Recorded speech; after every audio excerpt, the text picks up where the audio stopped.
আবার চলে এসেছি তোমাদের রান্না দেখাতে। আজকে অনেক বেলা হয়ে গেছে গো, চলো কথা কম, আগে দেখিয়ে দিই কি রান্না করলাম। এই যে ভাত সবে নামালাম, দেখো। আর এই যে ইলিশ মাছ করেছি আজকে, এই যে ইলিশ মাছ করেছি, বেগুন দিয়েছি, একটু কচু মানে গাঁটি কচু যেটা বলে কচুমুখী, ওটা একটু দিয়েছি। ছেলে তো ওগুলো খাবে না, ছেলের জন্য একটু আলু দিয়েছি। আজকে এইভাবে ইলিশ মাছ করেছি। আর ইলিশ মাছের মাথা দিয়ে এই যে চাল কুমড়োর তরকারি করেছি। এটার মধ্যে চাল কুমড়োর মধ্যে একটু ভাজা মশলা দিয়েছি,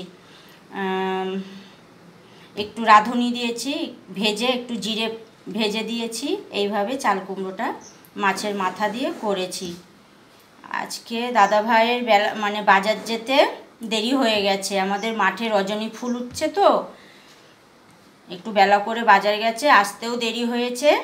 এখন 10টা বাজে, এখন ওই রান্না করলাম, এখন সবাইকে খেতে দেবো। কেমন হয়েছে তোমরা বলো।